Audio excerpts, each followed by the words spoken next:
the ultimate Bayern Munich fan channel. I'm just in my car.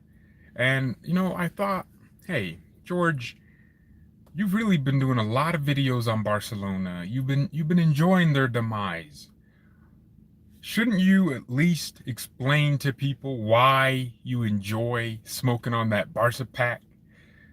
Look, it's not just because I'm a Bayern fan and there is a decorated history between Bayern and Barcelona, FCB versus FCB. Which one's the better FCB? We all know. It's the Deutsche Rekordmeister, baby. So let me explain to people why I enjoy the demise of Barcelona and why it pleases me to see that club get destroyed. And I understand, yes, it is night in a lot of people's areas. I'm actually at the gym parking lot about to build some muscle. But I was like, I need to build and make a video today. So why do I enjoy it? Well, look, Barcelona fans got beaten by Bayern in 2020, 8-2. Before that game, Bayern was going to lose. It was going to be, we were going to get destroyed. When we drew Barcelona, every Barca fan thought whatever team they put out, they were going to beat us. And then we beat them 8-2. And that day is historic because it's probably the biggest Barcelona have ever lost in their history. I'm sure there's a game somewhere that they lost by a few more goals and it's a friendly. But in the Champions League, I think that was historic. So that game was a beautiful game. Barcelona fans got bitter about Bayern ever since that day. You know when your big brother beats you at something, so you just hate him? Like you really just hate him. In this case, we're not your big brother. We're your daddy. Your dad beat you because he's your dad and he tells you what to do.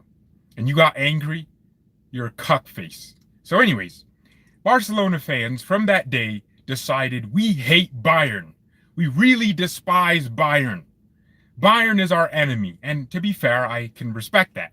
We beat you in 2013, 7-0 on aggregate. We also held our own in 2015 when you had Messi, Suarez, and Neymar. So even then, you didn't beat us that convincingly, but you still beat us. That was fine, but throughout history, we have been beating you and smacking you down, and we have been putting that, Bavarian Schlenker in your wuss. Anyways, that's a story for another day. But they built a hatred for us, and then it really wasn't until 2021 where their hate for Bayern, by the way, if you're watching, hit the like button, subscribe if you're new. Their hatred for Bayern in 2021 grew. We drew them in the Champions League again because they picked up a second spot in La Liga and they got in the same pot where they could draw Bayern. And we never really got Barcelona in the group stage like that. But this time it was different. They said, we have Xavi now. We're different. We're a young team. We have all the best young players in the world. Gavi's better than Musiala. Pedri, this is where it really got annoying. I was like, Musiala and Pedri are different players. Stop comparing them. And damn, she's cute. Anyways, they really, really started hating Bayern. They made it their goal to hate Bayern. And they started getting on my nerves. And then we smoked them. And even after those results, I gave Barcelona credit. I was like, they can do whatever they want. They could improve. They're never really going to beat us because we're always going to own you. We're your dad. And boy, all of that went out the window. We draw them again, and then I forgot about the transfer window. They go out, pull all these levers, right? I think it's economically unfair to other clubs that they were able to pull all these levers. It's very unfair. I don't think there's any club out there that can spend as much as Barcelona did without having any money. It's like that broke friend that owes you money that has new Yeezys and new Jordans. Like, bro, pay me my money. Why are you buying new Jordans when you owe me money? So that's what Barcelona's like. Sip my vanilla shake. My car is stained. My beautiful car. I gotta get this detailed. So, yeah, the summer came. Lewandowski, they signed him. And yes, I am bitter. I'm bitter that it was Barcelona. But I'm not, I wasn't completely opposed to Levy leaving. The club holding a very strong stance in the beginning saying, we're not letting you go. You know what you signed when you signed that contract. I was actually one of the few Bayern fans saying, let's let him go. I mean, a lot of Bayern fans were saying, let's let him go. Why are we keeping this diva? And, you know, they Barcelona, they signed him, and fair play. They did their thing. But after they signed Lewandowski, that's when the disrespect got to a new level, right? They hadn't drawn us in the Champions League, so they had no reason to kind of reserve their insults. This is where it came to a new level, right? I mean, these Barca fans on Twitter were posting Nazi pictures when the Bayern board said they didn't want to let Levy go if, you know, they didn't pay us a certain amount of money. It was crazy. But this is where it got crazy. They started just being really irritating. They were like, oh, Bayern finished. Lewandowski's your best player ever, which is so untrue because it's just plainly, damn, she's cute too. It's just plainly incorrect. Bro, I got to go in this gym and start rizzing game, man. I'm letting all the baddies leave. Guys, I'm making this video. So, the hate and the disrespect against Bayern just got too real. And that's where we're at today. They hated Bayern. And then we draw them in the Champions League and Oliver Kahn's laughing and they're making fun of Oliver Kahn. And now look at us, right? You took supposedly the greatest player we ever had in our history, which is just untrue. You have Franz Beckenbauer, Gerd Müller, Lothar Matthäus in these crazy categories, winning Ballon d'Ors. And you're going to tell me Lewandowski is the greatest footballer we've ever had at our club? Come on, man. Maybe the greatest goal scorer, at least say something like that, but not the greatest footballer. Come on. So, yes, Barcelona fans got on my nerves. And by the way, it's not the Barca fans on my channel. You watch me because you like the personality, you like the channel. So it's not you I'm talking about. It's the general Barca fan base. It's the people on Twitter, you know, the people from Mumbai. You know what I'm saying? It's them guys, man. It's the Messi will suck his pee. Half of them left and went to PSG. So at least Barca fans, you know the ones that stayed with Barca are semi-real, most of them. So anyways, the hate and the disrespect got to a new level. Damn, he's fat. All right, the hate and the disrespect, PK. That's Gerard PK out here trying to break into my car. All right, anyways, the hate and the disrespect got to a new level. And I despise Barcelona after that. And when we drew them in the Champions League, I was making fun of them. And here's the worst thing about Barcelona, right? All the levers you pulled. Barcelona, and this is going to be a really important statement, pay attention. Barcelona could not stomach being bang average for a few seasons, two to three seasons. So they had to go out, borrow a bunch of money, sell a bunch of their assets, take a huge risk so they would be seen as being back up there, and they couldn't let Real Madrid win any more league titles. That's why they pull all these damn levers. And this is why they're in this situation. Do you know that Barcelona is going to lose 20 million just by not qualifying to the knockouts? And this is the kind of money they needed. This is what they were doing. They wanted to buy and make a really good team so no one could talk to them, no one could play against them, and then they could get really far in the Champions League, potentially win it, and make all that revenue they lost back by just competing. 20 million is not that much. Yes, it is for a club that owes 20 billion. And by the way, when you factor in I think it's way more, because the competitive, not making it to the knockouts, that doesn't mean you win the Europa League. And that doesn't, yeah. So the money you lose is going to be ludicrous. It's just going to keep rising. It's going to be way more. If Barcelona want to recover the finances they're going to lose, I don't think they can. They have to win the Europa League and win the Super Cup, the UEFA Super Cup. La Liga is pretty much Real Madrid's. I think they will beat you on Sunday, or at least it's going to be a draw. And then when it really matters, your young, inexperienced players will bottle it like they did against Inter Milan. I mean, you were 1-0 up. The second half turned into a final in a game where you just need to calm things down and win. You made it a final. You made it too intense, and Inter capitalized and got a foothold on the game when they weren't really in it. Like Barca had all the possession in the first half. So look, the humility wasn't there. It was lacking. All that money you spent, now you'll lose it. This is why Bayern said Barcelona won't exist in 2 to 3 years. Because the fact that you failed to make it into the knockout stages and you sold so much of your revenue and you owe so much money, $1.5 billion. $1.5 billion. Who's going to lend you money? You're the worst lender. You're the worst borrower in history. And by the way, it's not 5%. You sold 25% of your imaging rights, I believe. You sold 5% of your stadium. You sold so much. And it's not just 5%. It's going to be less revenue. You're going to lose so much money. So, look, that's besides the point. I mean, the real thing to that is you won't be able to sign many players next season. The goal was, let's sign a bunch of players now. Let's get really good. Let's have all these options and all this squad depth.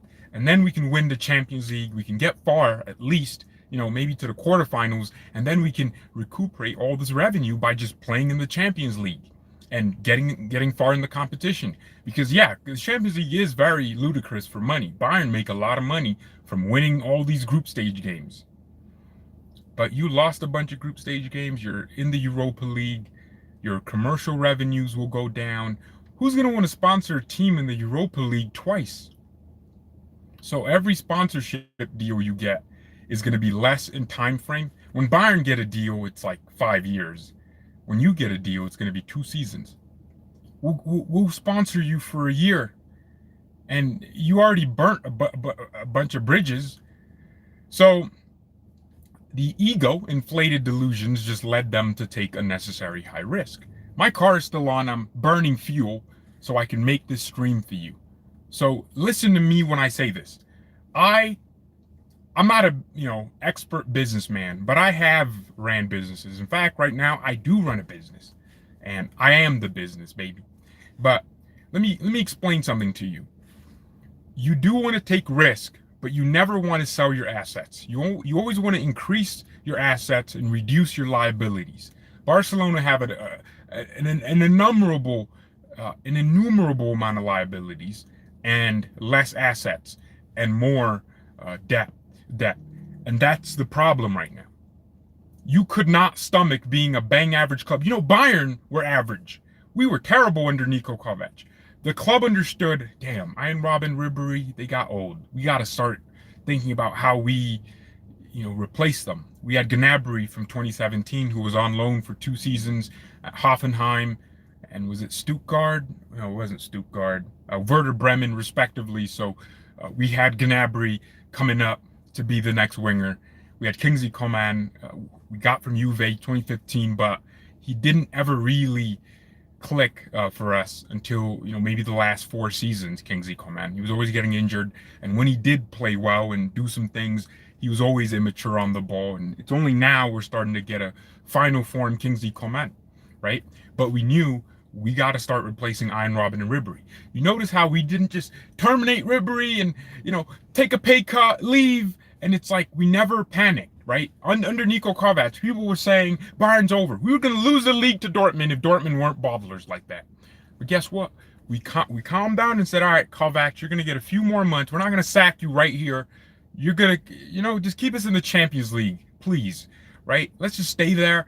Keep our core players in here, and let's start thinking of how we can build. We started looking at Erik ten Hag and brought in Hansi Flick as Kovac's assistant, who ended up being the main manager.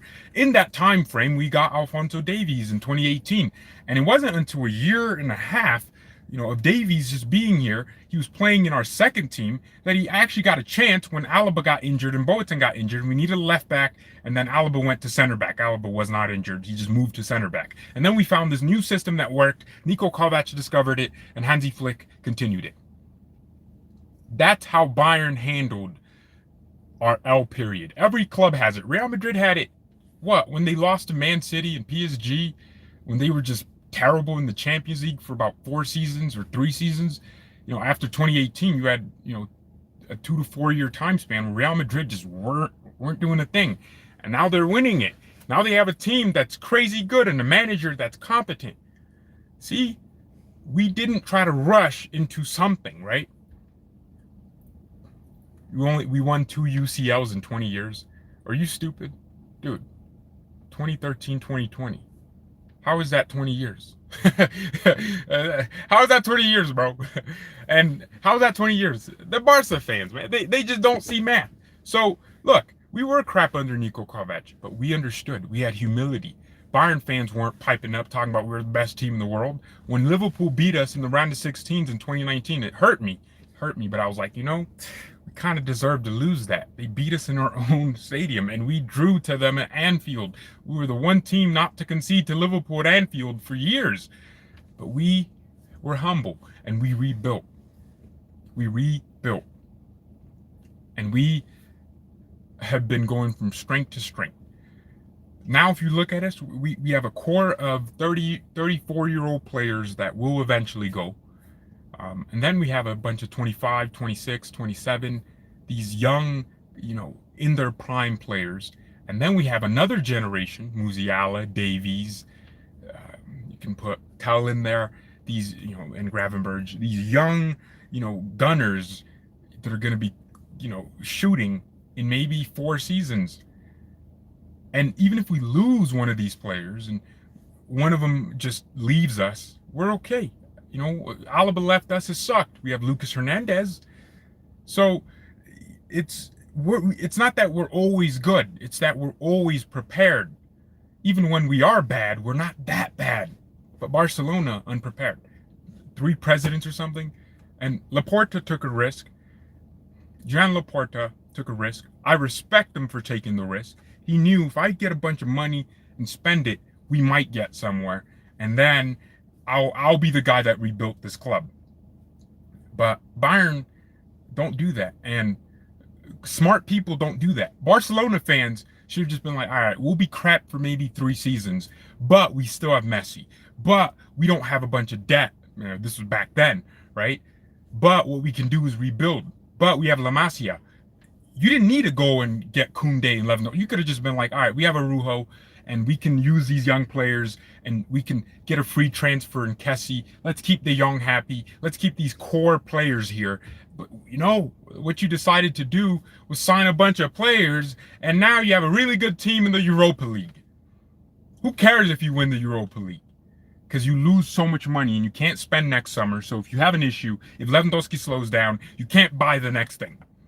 You needed success now. You failed 2 to 3 years. Barcelona won't be the same club. Because if you don't win anything significant, a lot of your players are going to be like, maybe I should turn my eye to Liverpool, where Jurgen Klopp knows how to win. And then I'm hearing that the Barca board is really furious at Xavi because they thought, his decisions were terrible, which I agree. Why would you play Marcos Alonso when you have literally Balde, who, by the way, is a really good player? And it's crazy that as soon as he came on, Barcelona looked different. They looked better. And his first time cross, I literally told you this. The only time Skriniar slipped in the game, the ball comes out, and he gets a first time ball into the box, and it's a header in. Or not a header. I think it was a header, and then it was cleared, and then it came right back to the guy's feet, and he just scored it. Barcelona should have just started Balde. Why does Alonso start? I swear to God, Jordi Alba's better than him. And Jordi Alba's not even that good now, but that's crazy. By the way, hit the like button if you have it. So this is why I love the demise of Barcelona. I love it because it fuels my joy, right? Man United stopped losing games. I used to love watching United lose. I just wake up, lose, and they just lose, and I love it, right? I love Mark Goldbridge, ranting. But now it's Barcelona because it's personal, right? They made it personal. I was just going to sit here and sympathize with your situation. I would have been like, man, you lost your GOAT. Wow. If you were crap for three seasons, I bet I'd be sitting here like, Barcelona, they'll be back. I want them back because they're such a historic club. But now you spent all this money, you pissed off all these fan bases, and now we're watching you and we're laughing at you. You're alone. You're going to be depressed. Kill yourselves. I'm joking. Don't kill yourself. Let someone else do it. Anyway, let Bayern do it on 26. So anyway, what I'm trying to say is, Football is inevitable. This sport is inevitable. It's one of the best things about it. It happens. It just happens to you. You can be sitting there winning Champions League final. You got 2 minutes left, 2 goals conceded, go from 1-0 up to 2-1 down. Man United, Bayern, 1999. Everyone knows that game. It happens. I wasn't even born. I wasn't even a thought. So, thank God I didn't witness that. Imagine my high blood if I witnessed that. If that Bayern game versus Man United happened at that time, I would have lost my mind. What do you think about Dembele? I don't understand why people praise him so much. Well, to be fair with Dembele, he was an injury-prone man who, I guess, turned a new lease on life. I think he takes care of himself now. He doesn't get as many injuries as he used to. So I respect Dembele. I think whatever he did is working. He must keep going. So I actually respect that. If he wants to come for cheap, I hope Bayern gives CR7. Shut up, man. I love you, bro, but shut up. Get out of here, man. Let me block you. Let me block these Ronaldo fanboys. I need to block you. Let me block you real quick. I'm joking. Come on, man. Ronaldo, bro. You seeing this guy? His body moves so slow. What do you think of Nicolo Barella? We gotta sign him. We gotta sign that guy, man. That guy's a demon. He's in my FIFA team. After that performance, I had to bring him to the George Buschenbauer team. So, Barella, my #1 baller right now, coming out. I can't fit him in the team because I don't have a Serie A core yet. I'm waiting for a Serie A right winger. Then I can play Barella. But yeah, Barella's code, man. He's so complete. He controlled the midfield essentially. And how many times we pick up the ball with 4 players around him and keep it and keep the game moving, and he was always isolated up top. And even in the midfield, he was isolated. So that guy ran everywhere. He has 4 lungs. No wonder Conte has no lungs. Barella had a heart transplant, took Conte's lungs, and that's how it happened. Oh, Maradona has to come to Bayern. Kubica, my guy. You know what his agent said? His agent said he's going to end up at Bayern or Real Madrid. So I'm hoping we get Kubica, man. We need him. Sané is by far our best player this season. I wouldn't say our best player at all, in general, but I'd say our most inclusive attacker, right? Getting assists, getting goals. Yesterday, Sané just turned into Kevin De Bruyne.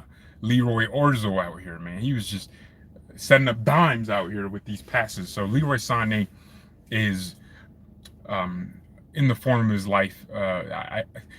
People say Sané's a group stage merchant, but he didn't really have an opportunity to actually perform anywhere else in the position he's playing. I think Sané left wing works. I mean, even now he's scoring and assisting from right wing. So who's to hate that? And then central attacking midfielder, he's really good. So you guys don't mention the young goat Musiala. Yeah, I think Musiala this season has been our best player. But even Kimmich is up there. Kimmich's having a really underrated season. People hate Sané for no reason. He's shutting up the haters. Yeah, I think the reason people don't like Sané, especially German people, and this is no disrespect. I love German people. I think they're some of the most cultured individuals on the planet, especially in Europe. And I really don't, look at English people the same light as Germans because Germans are cooler. But I'll say Germans prefer someone like Kimmich over Sané.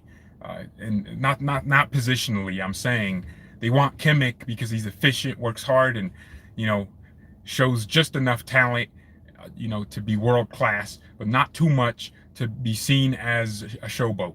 Whereas Sané, he's flamboyant. He has haircuts. He has fashion, and it's like sometimes if he doesn't run, someone's angry.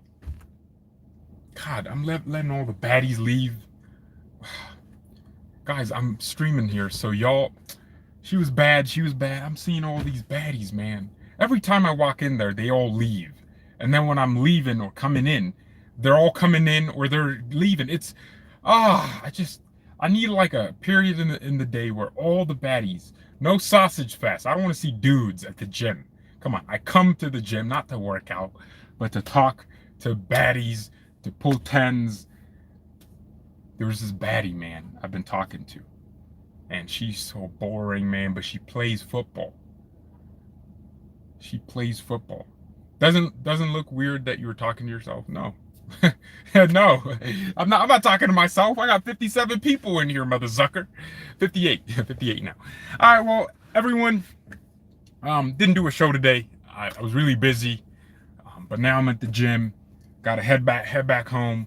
And silent night, Barca's shite. We took them to Thursday night. Silent night, Barca's shite. We took them to Thursday nights. Don't you think Julian did dirty with Mark Roca? You know, to be honest, look, Nagelsmann got backed. This is why when people say, "Oh, Nagelsmann will never be sacked," I'm like, bro, like the club spent money. They also sold a bunch of players with potential to keep, Nagelsmann happy. So, with the backing he got, yeah. And by the way, I have to say, our club, Bayern, right now, our team is ripe for a UCL. I feel like the way we play is just so, like, kind of like how Real Madrid play. We are capable of losing a game when it comes to stats and XG, and then winning it when it matters. Sane scoring from outside the box, from out of nowhere, or running and Musiala just gets a quick little one. Like, I feel like that's how this team is now. We have the individual quality to put us over the line in games where things are tight, and then we also have the composure to stay there and the experience. We have Neuer, we have Muller, we have Kimmich, and players that know what they're doing in big games now. Right? It used to be that, oh, Kimmich is inexperienced, he's young, but Kimmich's, he's our captain now. That armband fit my boy Kimmich. So, yes, to a certain extent, I will say we are in a position that we've never been in before, and I'm excited to see what happens. Xavi got his coaching badges in the desert from Aladdin. The crazy thing is Xavi, as much as his decisions yesterday were very poor, and some other decisions, he's actually a really class coach. I'll be real. I think the way he, had Barcelona pressing us was really good. Except Nagelsmann kind of knew that's what they were going to do, and then he made us go over the top. Just kind of, help this out. Predictions at the new camp. Can I be honest? I think we'll beat Barcelona. It won't be hard.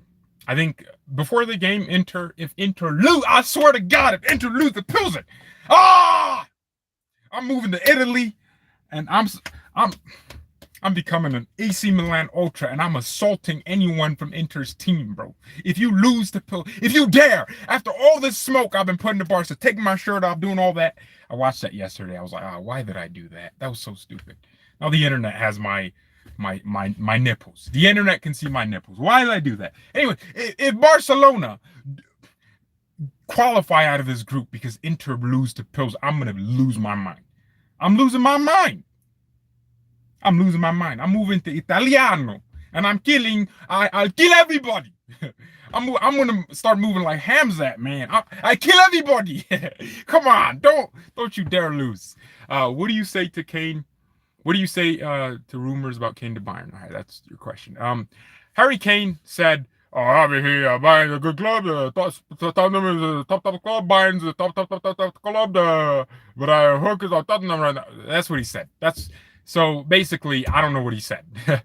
Kane, I'd want Kane at Bayern because he's a baller, but 100 million, why would we do that? Let's just get Maradona for that much. So, yeah, Kane to Bayern ain't happening. But, let me conclude by saying it's okay to the Barcelona fans. You would smoke me if Bayern were losing and we were getting relegated to the Europa League. And, they said it was the group of death, but I believe Bayern were the death and Inter was the Grim Reaper, maybe actually we're hell and Inter's Hades. It's like the waiting spot to go to hell. So, it might have been the group of death, but not for Inter and Barcelona, unless Inter, do some craziness and lose to Pils. I'd lose my mind if that happened. Thank you everyone so much for watching. Mia, send Mia, and peace. Share this out. Subscribe, like if you haven't. Become a member on the channel. We're growing with the members. That's to support me every month, to keep the videos coming. Do you think they will lose, though? Hell no. Come on, man. Come on. Inzaghi needs to channel that inner Lazio coach he had and just bring the W home. Bring it home. Karl-Heinz Rummenigge is going to be back in the stadium for the Inter-Bayern game. We're going to be holding hands together and singing along to You'll Never Walk Alone as Barcelona do actually walk alone to the Europa League. Thank you everyone so much for watching. Mia, and peace.